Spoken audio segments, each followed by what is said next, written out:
Hello বন্ধুরা, চলে এসেছি নতুন আরেকটি ভিডিও নিয়ে। ভিডিওটি দেখে বুঝতেই পারছো এটা কোন দিনের ভিডিও। এটা হলো সরস্বতী পূজার ভিডিও। আমি এই কয়েকদিন কোনো কারণে পোস্ট করতে পারিনি, তো আমি আজকে পোস্ট করলাম। দেখতে পারছো আমরা চলে এসেছি কোচবিহারে।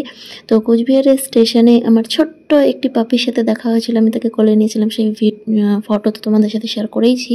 তো আমরা স্টেশন থেকে বেরিয়ে সোজা টোটো ধরে নিয়েছিলাম, আর টোটো ধরে আমরা চলে এসেছিলাম কোচবিহার রাজবাড়ির সামনে।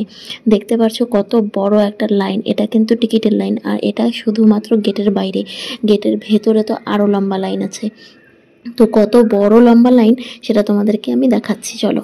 তো আমি লাইনে দাঁড়িয়ে পড়েছি টিকিট কাটার জন্য। আপাতত সুমন আর আমি আছি, আমাদের আরেকটা বান্ধবী আসবে। আমরা একসাথেই কলেজে পড়েছিলাম, ওর নাম হলো শ্রাবণী। ও ওর মেয়েকে নিয়ে আসবে।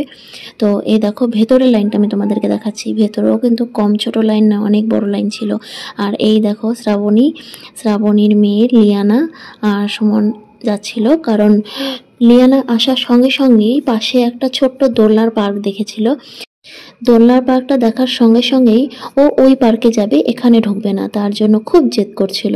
তো সুমন ওকে বুঝিয়ে শুনিয়ে গোটা রাজবাড়ি ঘোরালো, ভালোভাবে বুঝিয়ে আদর করে কোলে নিয়ে নানান রকমভাবে ওকে বুঝিয়ে গোটা রাজবাড়িটা ঘোরালো।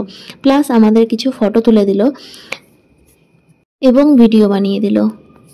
এই দেখো দেখতে পাচ্ছ সুমন ওকে কোলে নিয়ে অনেক রকমভাবে বুঝিয়ে সোনা বাবা আরও কত কিছু বলে ওকে গোটা রাজবাড়ি ঘোরালো। ঘুরিয়ে তারপর আমরা বেরিয়ে পাশের পার্কটিতে গেছিলাম, যাতে ও একটু খেলার সুযোগ পায়, কারণ শ্রাবণী বেশিক্ষণ থাকবে না, ও চলে যাবে। আর সত্যি কথা বলতে কিন্তু লিয়ানার সাথে, শ্রাবণীর সাথে তো আমরা অনেকবার ঘুরেছি, কিন্তু লিয়ানার সাথে এই প্রথমবার আমাদের ঘোরা। আর লিয়ানা প্রথম দেখাতেই সুমনের সাথে এতটা কমফোর্টেবল হয়ে গেছে, এটা কিন্তু অনেক বড় বিষয়।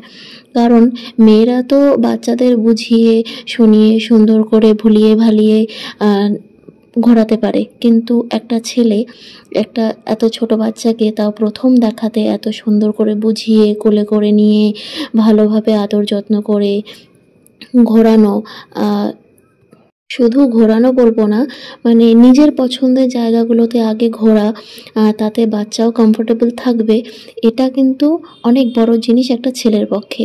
কারণ আমি অনেক ছেলেদের দেখেছি, তাদের ছেলেমেয়েরা যখন একটু কোনো জিনিসে জেদ করে বা কোনো জিনিসের জন্য কান্নাকাটি করে বা কোথাও যাবো জেদ করে, তখন কিন্তু ওরা সামলাতে না পেরে এক ধমক দিয়ে দেয় বা বকা দিয়ে দেয়।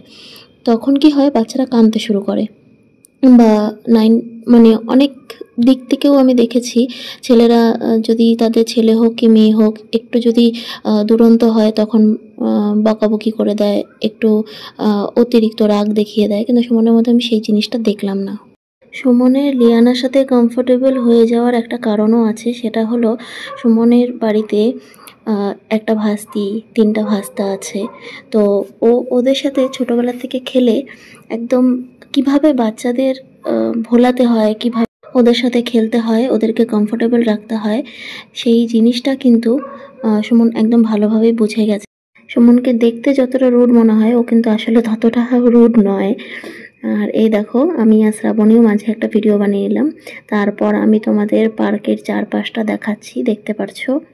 এই দেখো, এই পার্কটিতেও যে ভিড় নেই তা কিন্তু নয়, এখানেও অনেক ভিড় আছে। আর এই দেখো লিয়ানা এটার উপরে এখন উঠবে বলে জেদ করেছে, কিন্তু ওর ইচ্ছা যে ওকে এটা ধরিয়ে দিয়ে ছেড়ে দিতে হবে। কিন্তু ওকে তো ছাড়া যাবে না, ও যদি ছেড়ে দিই তাহলে ও সেটা ধরে রাখতে পারবে না।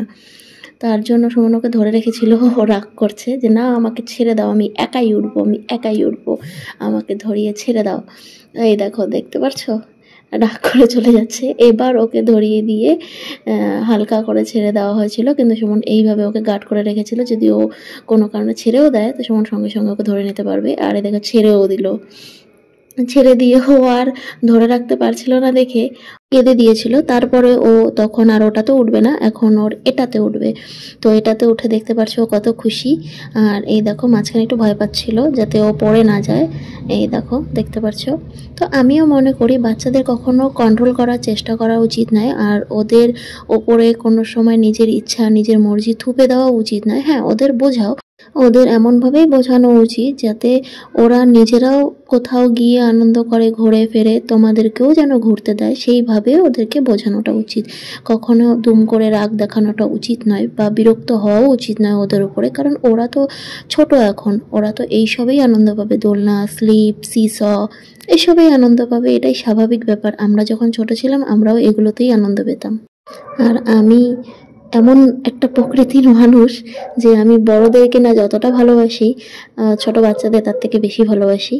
তো এই দেখো স্লিপ, তারপরে দোলনা এখন চড়ছে, আর আমি এখানে নিজের কিছু ভিডিও বানিয়ে নিচ্ছি। এখন এখান থেকে বের হচ্ছি আমরা, এই দেখো দেখতে পারছো, কারণ শ্রাবণী এখন চলে যাবে। রাজবাড়ির সামনে তখন কি ভিড় ছিল, এখন দেখো ভিড়টা দেখতে পারছো।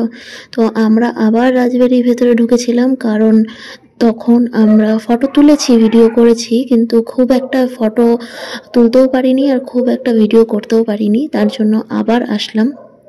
এই দেখো রাজবাড়ির লুকটা কিন্তু এখন একটু অন্যরকম, একদম সাদা সাদা মনে হচ্ছে, কারণ হালকা কুয়াশা ছিল। তো এই দেখো আমি তোমাদেরকে আরও ক্লোজে নিয়ে গিয়ে দেখাচ্ছি। যারা রাজবাড়িতে এসেছো তারা তো জানোই কোথায় কি আছে, কোথায় কি নেই, আর কত বড় জায়গাটা। তার যারা আসোনি তাদের জন্য এই ভিডিওটা খুব হেল্পফুল। তো দেখতে পাচ্ছো সামনেটা কত বড়, আর এই দেখো একজন গাছের উপরে উঠে গেছে। তো এই দেখো এটা হলো, আমরা পিছন দিকে যাচ্ছি রাজবাড়ির।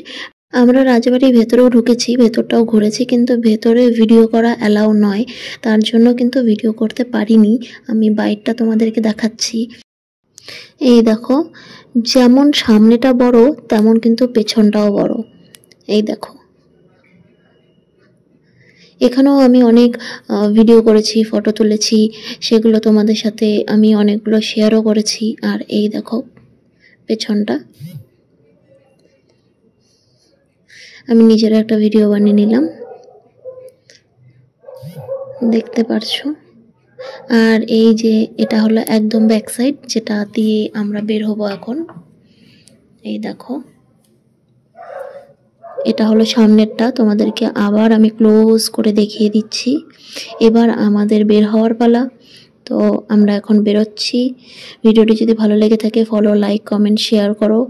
আর আমার প্রোফাইলকে, ইউটিউব চ্যানেলকে সাবস্ক্রাইব করো, ফলো করো, লাইক করো, কমেন্ট করো, আর পারলে ভিডিওটা শেয়ারও করো। যেতে যেতে বাইরের দিকটাও তোমাদেরকে দেখিয়ে দিই যে বাইরের দিকটা এখন কেমন লাগছে। দেখো দেখতে পাচ্ছ আমি গেট থেকে বেরিয়ে গেছি, আর এই দেখো প্রায় অনেকটা ফাঁকা হয়ে গেছে, কারণ এখন অনেকেই বের হয়ে যাচ্ছে আর আমরা ট্রেনে উঠে গেছি। টাটা।